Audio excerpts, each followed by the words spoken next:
अस्सलाम वालेकुम स्टूडेंट्स हम चैप्टर 13 स्टार्ट करने लगे हैं, that is electrostatics.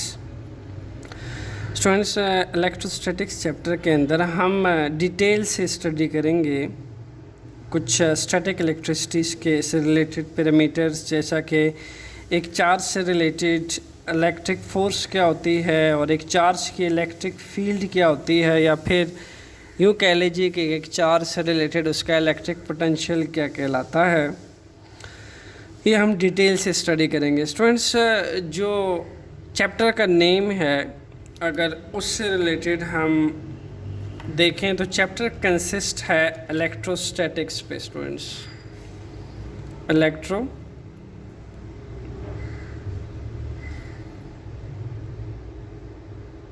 Electrostatics.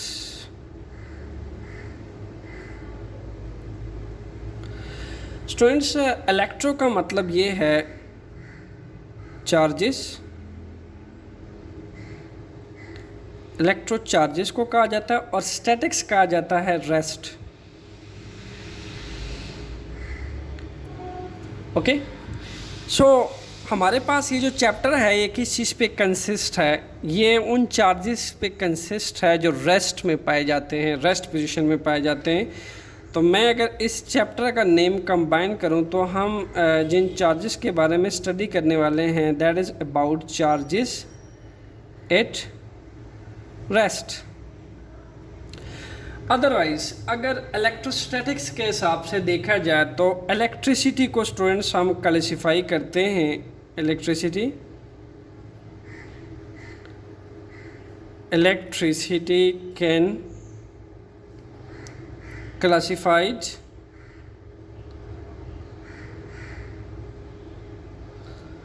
into two parts.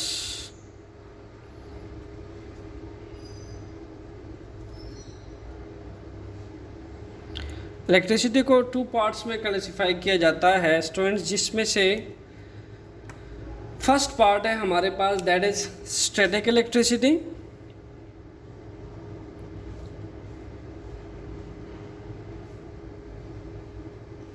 Static electricity,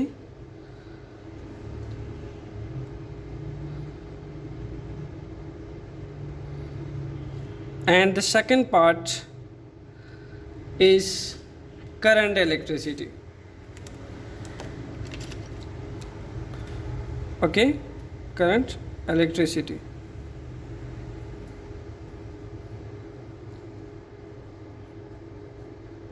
students, अगर हम बात करें स्टैटिक इलेक्ट्रिसिटी की, जो कि फर्स्ट पार्ट है, keep in mind in static electricity the electric charge remain at rest, और you can say that electric charge remain at stationary. Stationary means the charge will not move in case of static electricity. Static electricity के case में charge जो है वो completely क्या होगा, move नहीं करेगा। अगर मैं इसके अंदर डिफरेंस क्लासिफाई करूं, then static electricity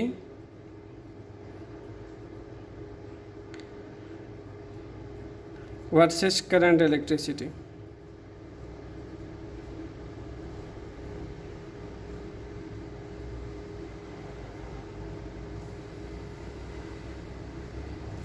students, static electricity के अंदर जैसा कि हमने बात की, electric charge will remain at rest. In that case electric charge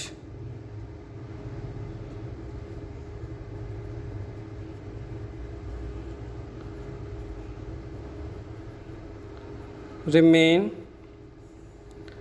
at rest. In case of current electricity, the electric charge will not at rest, the electric charge will be in motion. So we can write the electric charge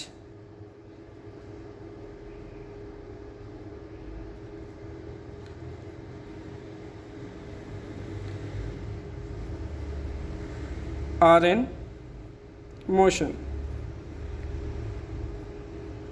Okay, सो ये जो electrostatics का chapter है इसके according हम थोड़ा सा difference classify कर लेते हैं ताकि हमें ये तो समझ आए कि हम जो पढ़ने जा रहे हैं एक्चुअल में वो चैप्टर है किसके बारे में। फर्स्ट डिफरेंस है तो पता चला कि इलेक्ट्रोस्टैटिक्स जो है वो ऐसे चार्जेस को डील करता है जो रेस्ट पे होते हैं या फिर स्टेशनरी कंडीशंस में होते हैं। Static means stationery,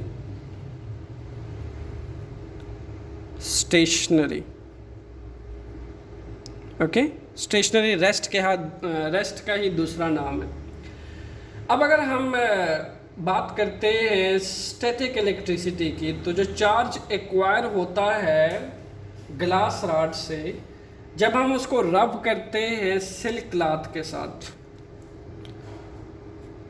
glass rod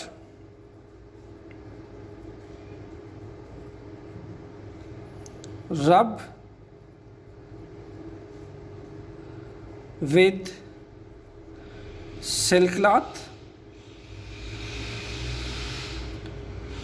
एक ग्लास रॉड को जब सिल्क क्लॉथ के साथ रब किया जाता है यानी उसके दरमियान फ्रिक्शन प्रोड्यूस होता है तो उससे जो हमें चार्ज एक्वायर्ड आता है ग्लास रॉड के ऊपर, स्टूडेंट्स वो स्टैटिक इलेक्ट्रिसिटी की ही एक बेस्ट एग्जांपल है। एंड सेकंड एग्जांपल हमारे पास स्टैटिक इलेक्ट्रिसिटी की ये है कि अगर हम एबनाइट रॉड को वुलन क्लॉथ के साथ रब करें, एबनाइट का जो बना हुआ रॉड है इसको अगर रब किया जाए with woollen cloth,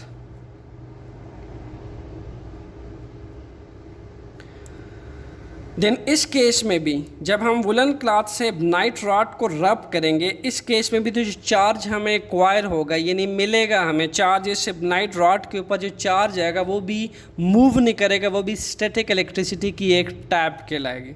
okay, similarly जब सिल्क क्लॉथ के साथ हम ग्लास रॉड को रब करेंगे तो उस केस में ग्लास रॉड के ऊपर जो चार्ज आएगा वो हमारे पास स्टैटिक इलेक्ट्रिसिटी की ही एक टैप होगी। ओके, तो जो करंट इलेक्ट्रिसिटी है उसकी तो सबसे बेस्ट एग्जांपल है इलेक्ट्रिसिटी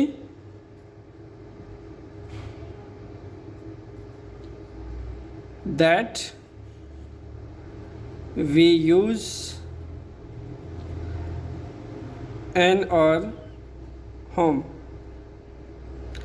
हमारे घरों में जो ट्रांसफार्मर से इलेक्ट्रिसिटी आती है वो सारी के सारी स्टूडेंट्स करंट इलेक्ट्रिसिटी पे मुश्तमिल होती है, क्योंकि इस केस के अंदर इलेक्ट्रिक चार्ज मोशन में होता है, रेस्ट पे नहीं होता। तो इस बात से ये साबित हुआ कि हम जो स्टडी करने लगे हैं that is only static electricity, यानी ऐसे बॉडीज़ के अंदर चार्जेस को डील करेंगे जिसमें चार्जेस स्टैटिक रहता है, स्टेशनरी रहता है, रेस्ट पे रहता है। एंड देन हमने देखा कि जो रबिंग से, फ्रैक्शन से दो बॉडीज़ को फ्रैक्शनलाइज किया जाए, उसकी सरफेस को में फ्रैक्शन प्रोड्यूस किया जाए तो जिससे सेकंड बॉडी में चार्ज आएगा वो हमारे पास स्टैटिक इलेक्ट्रिसिटी की एक टैप होगी। चूँकि ये बात क्लियर हुई कि हम जो इस चैप्टर के अंदर स्टडी करेंगे that will B static electricity.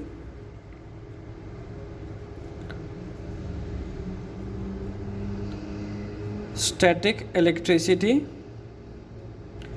और स्टूडेंट्स चूँकि हमारा जो टॉपिक है that is about production of charge, यानी हम क्या करेंगे, दो न्यूट्रल बॉडीज़ लेंगे।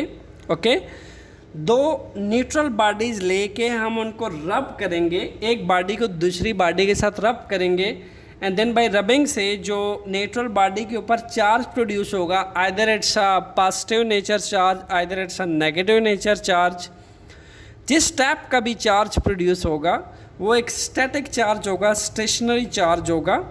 और प्रोडक्शन जो है जी चार्जेस को बॉडीज़ के ऊपर जो चार्ज प्रोडक्शंस लेके आते हैं हम, यानी चार्ज प्रोड्यूस करते हैं, वो एक ही टेक्निक है that is by rubbing.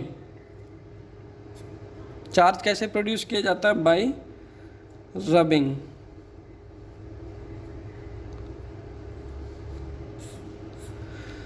Rubbing एक वाही टेक्निक है जिसके अकॉर्डिंग हम एक स्टैटिक इलेक्ट्रिसिटी का चार्ज प्रोड्यूस कर सकते हैं दो न्यूट्रल बॉडीज़ को डील करते हुए। ओके, सो हम इसकी कुछ एक्टिविटीज़ डिस्कस करेंगे, that is activity 13.1 and activity 13.2। Students, हम एक्टिविटी 13.1 स्टडी करने जा रहे हैं।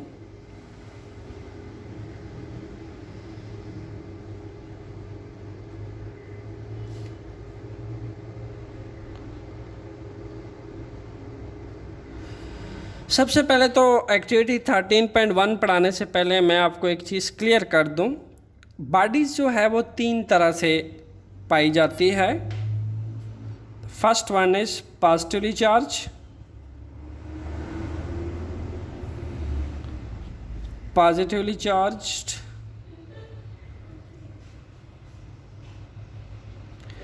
Negative charge, okay, negative charge,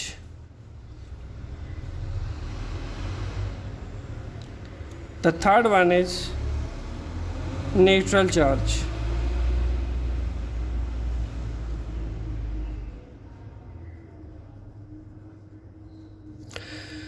keep in mind students, body के ऊपर पॉजिटिव चार्ज कब आता है? होता कुछ यूँ है कि जब कोई भी बॉडी में के वैलेंस शेल में से, केमिस्ट्री के अंदर भी आपने पढ़ रखा है, किसी भी बॉडी के वैलेंस शेल में से जब वैलेंस इलेक्ट्रॉन निकलता है, ओके, जब कोई भी बॉडी अपने वैलेंस शेल्स के वैलेंस इलेक्ट्रॉन लूज करता है, इन दैट केस उस बॉडी के ऊपर कौन सा चार्ज आता है? प्लस का चार्ज आता है। ओके, फिर सेकंड टाइप्स है, सेकंड टाइप्स है नेगेटिवली चार्ज।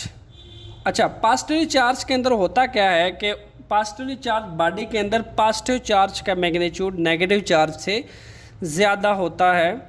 जैसा कि आप यूँ कह लीजिए, हम सोडियम के एग्जांपल ले लेते हैं। सोडियम एक मेटल है, ये जब इसके वैलेंस शेल्स में के शेल में 2 इलेक्ट्रॉन है, एल शेल में 8 इलेक्ट्रॉन है और एम शेल में 1 इलेक्ट्रॉन है।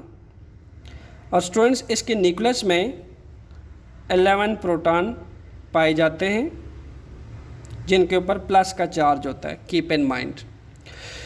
सो सोडियम जो है वो एक अल्कली मेटल है एंड दैट्स वाई सोडियम अपना एक इलेक्ट्रॉन लॉस कर लेता है।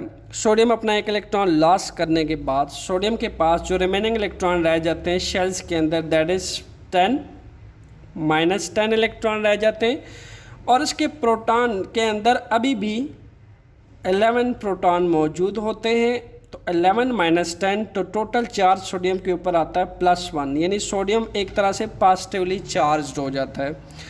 ऐसी बॉडी जो है पॉजिटिवली चार्ज तब होती है जब उसमें excess amount of positive charge आ जाए, यानी नेगेटिव चार्ज से उसके नेगेटिव चार्ज का मैग्नीट्यूड पॉजिटिव चार्ज से कम हो और पॉजिटिव चार्जेस किसी भी बॉडी के अंदर ज़्यादा अमाउंट में आ जाएं तो वो पॉजिटिवली चार्ज हो जाती है।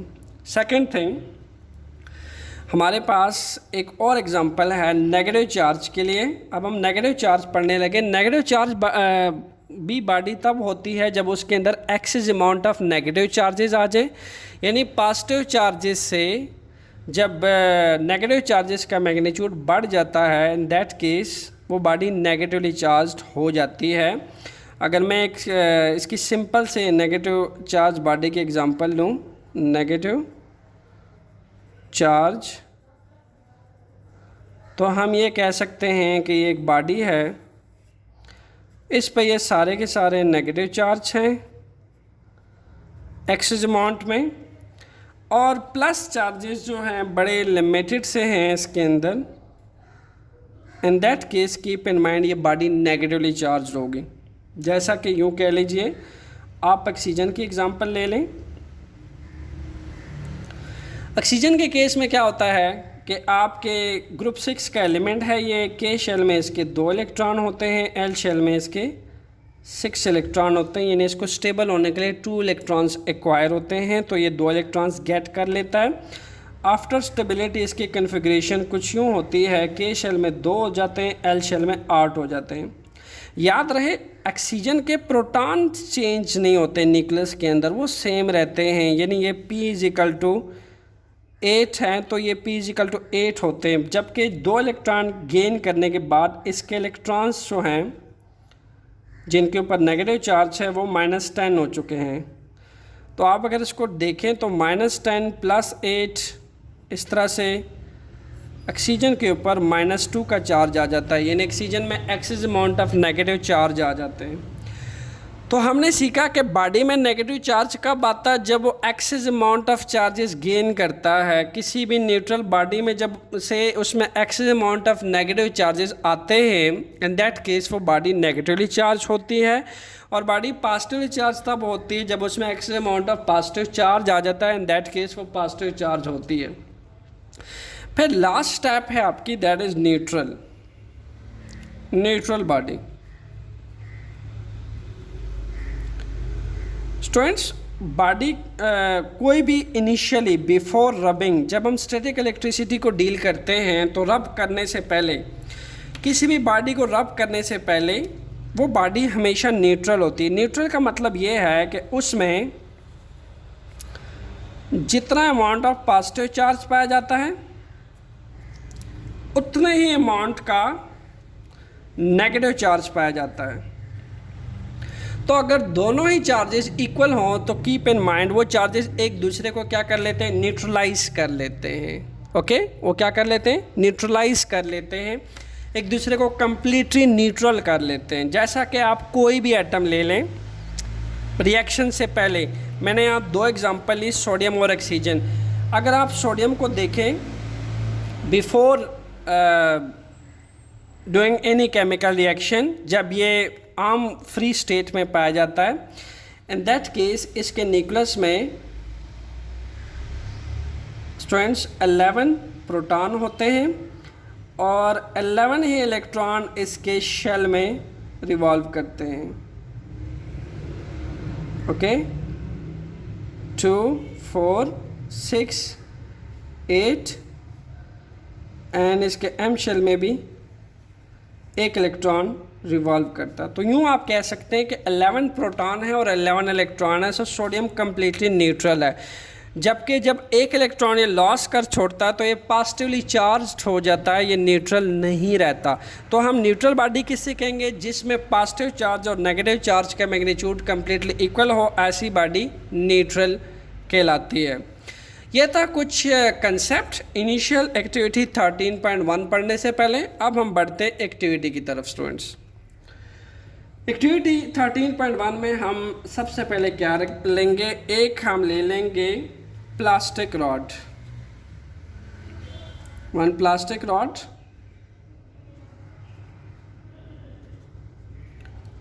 ओके, एंड प्लास्टिक रॉड के साथ हम क्या ले लेंगे स्टूडेंट्स, फर ले लेंगे जो कि क्लॉथ होता है। ओके, ये भी कपड़े की एक किस्म है। एक फर ले लेंगे और एक प्लास्टिक रॉड ले लेंगे। होगा क्या कि हम फर से प्लास्टिक रॉड को कम्प्लीटली रगड़ेंगे। ओके, इसमें फ्रैक्शन प्रोड्यूस करेंगे, कम्प्लीटली फ्रैक्शन प्रोड्यूस होगा।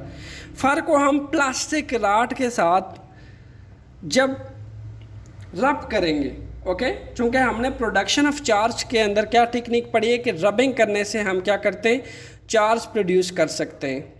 तो हम यहाँ पे भी ऐसे ही करेंगे कि रब करेंगे फर को प्लास्टिक रॉड के साथ, जस्ट लाइक दिस, ऐसे उसके ऊपर रगड़ेंगे। ओके, रबिंग करेंगे। रब करने से क्या होगा स्टूडेंट्स, प्लास्टिक रॉड के ऊपर चार्ज आ जाएगा। ओके, नेगेटिवली चार्ज आ जाएगा, यानी मैंने एक सपोर्ट ली हुई है और इस सपोर्ट को मैंने एक सिल्क थ्रेड के साथ बांधा हुआ है और यहाँ मैंने एक प्लास्टिक रॉड लिया हुआ है। Okay,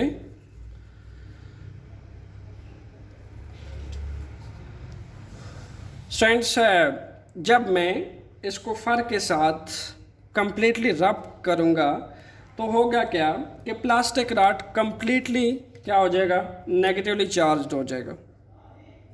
okay, it will get negatively charge. And keep in mind, ये हमारे पास सिल्क थ्रेड है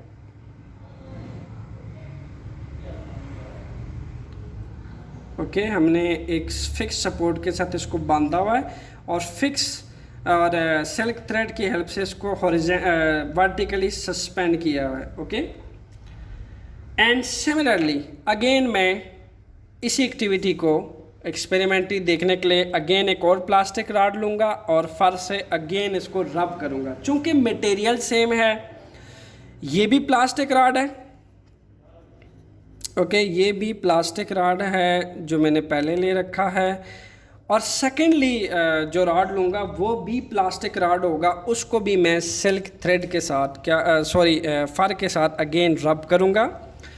और रब करने के बाद जो सेम मटेरियल का प्लास्टिक रॉड है, आप देखेंगे कि उसके ऊपर भी क्या चीज़ आ जाएगी, नेगेटिव चार्ज आ जाएगा।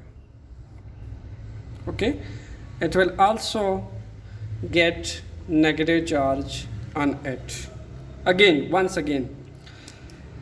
सो ये नेगेटिव चार्ज क्यों आया, क्योंकि प्लास्टिक रॉड भी, ये भी सेम मटेरियल का है, ये भी सेम मटेरियल का है। जब हम इसको एक फर कपड़े के साथ रब करते हैं तो फर जो है उसमें से इलेक्ट्रॉन निकल के प्लास्टिक रॉड में चले जाते हैं।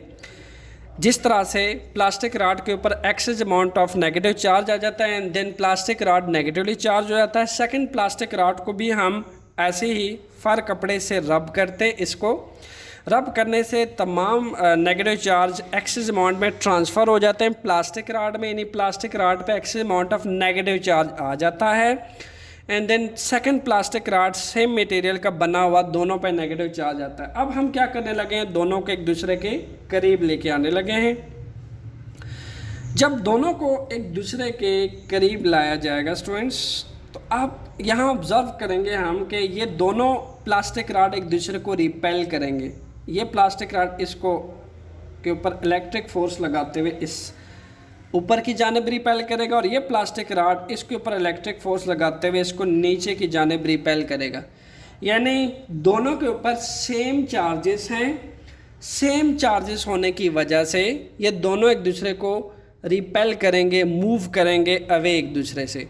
ओके, तो हम यहाँ पे कंक्लूड कर लेते हैं, same charges repel each other. एक जैसे जो चार्जेस हैं वो एक दूसरे को क्या करते हैं, वो एक को रिपेल करते हैं। चूँकि हमने ये भी सेम मटेरियल का जब आप बॉडी लेते हैं और उसको सेम ही कपड़े के साथ रब करते हैं तो दोनों पे सेम चार्ज आता है। तो आप जब एक दूसरे के करीब लेके आते हैं देन वो एक दूसरे को रिपेल करते हैं। जैसा कि बहुत पहले टॉयस चले थे, आपने देखे थे, इस तरह के मैग्नेट होते हैं, वो ऐसे हम जब दूर दूर होते हैं तो वो एक दूसरे को अट्रैक्ट करते हैं। ओके, एक दूसरे को खींचते हैं एक दूसरे की तरफ, लेकिन जब हम उसके नज़दीक लेके जाते हैं तो वो एक दूसरे को रिपेल करना शुरू हो जाते हैं। फोर्स ऑफ रिपल्शन प्रोड्यूस होती है दोनों मैग्नेट्स में। तो इन प्लास्टिक रॉड में भी सेम ऐसा ही होता है।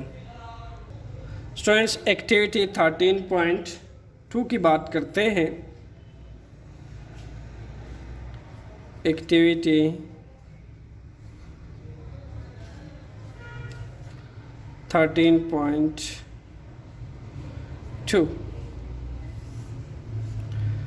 ओके, यहाँ भी हम क्या करेंगे स्टूडेंट्स, अब बजाय प्लास्टिक रॉड लेने के हम ले लेते हैं एक ग्लास रॉड। ओके, एक हम ले लेते हैं glass rod and second one हम जो सेकंड रॉड लेंगे that will be a plastic rod. यानी एक है ग्लास का बना हुआ रॉड है और जो सेकंड रॉड लेंगे वो हम प्लास्टिक का बना हुआ लेंगे। ओके, होता क्या है कि ग्लास रॉड को हम रब करेंगे किसके साथ, सिल्क क्लॉथ के साथ। मैं इसको सेकंड मार्कर से लिख देता हूँ ताकि आपको समझने में आसानी हो। हम इसको रब कर लेते हैं silk clothes and second one हम प्लास्टिक रॉड को रब कर लेते हैं फर कपड़े से। ओके, इसको हम फर से रब करेंगे और ग्लास रॉड को हम सिल्क क्लॉथ से रब करेंगे। इनिशियली दोनों बॉडी न्यूट्रल होंगी, दोनों बॉडी पे किसी टाइप का चार्ज नहीं आएगा, लेकिन जब हम एक ग्लास रॉड पहले बना लेते हैं, ओके, ये इनिशियली जो है न्यूट्रल होती है। इसके ऊपर न्यूट्रल का मतलब ये है कि जितना इसके ऊपर प्लस चार्जेस होते हैं उतने ही इसके अंदर नेगेटिव चार्जेस मौजूद होते हैं। That's why glass rod initially neutral होता है। न्यूट्रल होने के बाद जब हम आप सपोज़ करें कि ग्लास रॉड है, जब इसको हम रब कर लेते हैं सिल्क के कपड़े के साथ, होता क्या है कि सिल्क का कपड़ा जो है इसमें से सारे इलेक्ट्रॉन्स बाहर निकाल लेता है, मैक्सिमम अमाउंट ऑफ इलेक्ट्रॉन्स बाहर निकाल लेता है। यानी ग्लास रॉड अपने इलेक्ट्रॉन लूज कर लेता है। और ये नेचर है कि जब कोई भी एटम या कोई भी बॉडी अपने इलेक्ट्रॉन लूज करेगी तो उसके ऊपर कौन सा चार्ज आएगा? पॉजिटिवली चार्ज आएगा। सो जब इस ग्लास रॉड को सिल्क कपड़े के साथ रब किया जाएगा, आफ्टर रबिंग हम इसको कम्प्लीटली अब एक सपोर्ट ले लेते हैं और सिल्क थ्रेड ले लेते हैं और इसको अब हम वर्टिकली सस्पेंड कर देते हैं।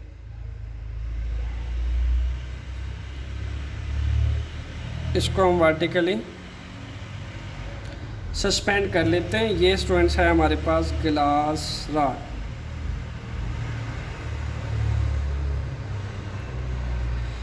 याद रहे कि स्टार्ट में न्यूट्रल था, जब हमने इसको सिल्क कपड़े के साथ रब किया, रब करने के बाद तमाम तर इलेक्ट्रॉन्स सिल्क क्लॉथ्स ने लूज करवा दिए ग्लास रॉड में से। यानी जितने भी इलेक्ट्रॉन हैं वो ग्लास रॉड में से आउट हो जाते हैं और ग्लास रॉड के ऊपर कंप्लीटली चार्ज आ जाता है, that is positively charged. Okay, so second one, चूँकि अब प्लास्टिक रॉड को हमने किस चीज़ के साथ करना है? फर कपड़े के साथ हमने रब करना है। ओके, फर कपड़े के साथ रब करने हुए ये स्टार्ट में न्यूट्रल होता है एंड देन जैसे एक्टिविटी 13.1 में हम कर चुके हैं, होता क्या है कि access amount of negative charge plastic rod के अंदर आ जाता है और पॉजिटिव चार्ज जो है वो कम होते हैं, नेगेटिव चार्ज ज़्यादा होते हैं, जिसकी वजह से प्लास्टिक रॉड सारा का सारा क्या हो जाता है? नेगेटिवली चार्ज हो जाता है। तो इस तरीके से ग्लास रॉड पॉजिटिवली चार्ज हो जाता है और जो प्लास्टिक रॉड है वो सारा का सारा स्टूडेंट्स नेगेटिवली चार्ज हो जाता है। तो हम एक प्लास्टिक रॉड जो है वो इसके करीब लेके आने लगे हैं। Okay, and then plastic rod के ऊपर जो चार्ज है that will be a complete negative charge. अब यहाँ क्या ऑब्ज़र्व करेंगे हम? यहाँ ऑब्ज़र्व करते हुए ये आपको मिलेगा कि ये दोनों बॉडीज़ एक दूसरे को अट्रैक्ट करेंगी। ये जो प्लास्टिक रॉड है ये ग्लास रॉड को अपनी तरफ अट्रैक्ट करेगा। ओके, ये प्लास्टिक रॉड ग्लास रॉड को अपनी तरफ खींचेगा और जो ग्लास रॉड है इस प्लास्टिक रॉड को अपनी तरफ खींचेगा। हुआ कुछ यूँ कि दोनों के ऊपर है अपोजिट चार्जेस। ग्लास रॉड के ऊपर है plus charge and plastic rod के ऊपर है नेगेटिव चार्ज। चूँकि दो अनलाइक चार्जेस हैं तो ये क्या करेंगे? एक दूसरे को अट्रैक्ट करेंगे, खींचेंगे एक दूसरे को तरफ। तो हमने जो एक्टिविटी 13.1 की थी उससे हमने ये देखा कि जो सेम चार्ज है वो रिपेल कर रहा है और जो डिफरेंट चार्ज है, अनलाइक चार्ज है, वो अट्रैक्ट कर रहा है एक दूसरे को। तो हम समराइज कर लेते हैं। लाइक चार्जेस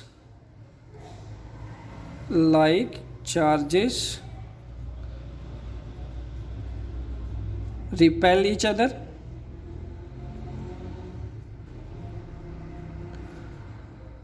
लाइक चार्जेस कौन कौन से होते हैं? जैसा कि प्लस प्लस, जैसा कि माइनस माइनस। यानी जब जब बॉडीज़ के ऊपर प्लस प्लस चार्ज आएगा, माइनस माइनस चार्ज आएगा, तब तक बॉडीज़ जो है रिपेल करेंगी।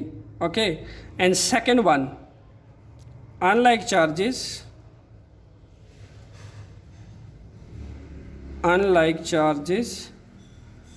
attract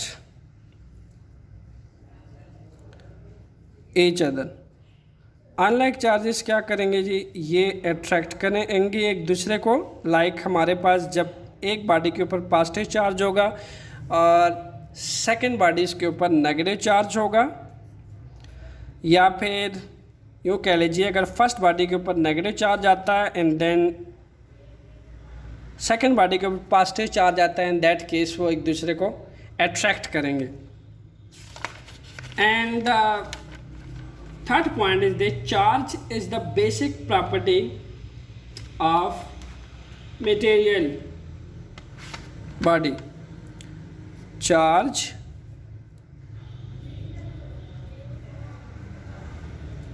is basic property of material body.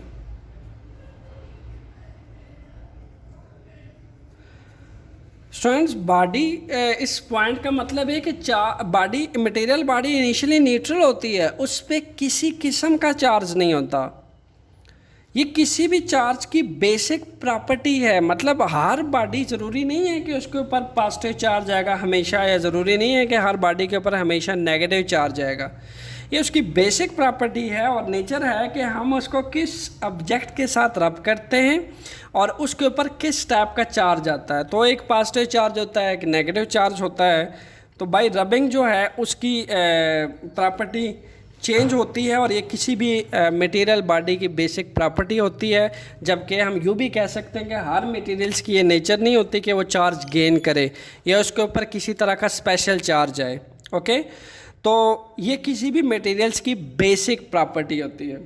And the last point is that repulsion is the sure test to check the charge on a body. यानी repulsion को अगर हम देखें, रिपल्शन के केस में क्या है कि एक बॉडी के ऊपर भी पॉजिटिव चार्ज है, दूसरी बॉडी के ऊपर भी पॉजिटिव चार्ज है।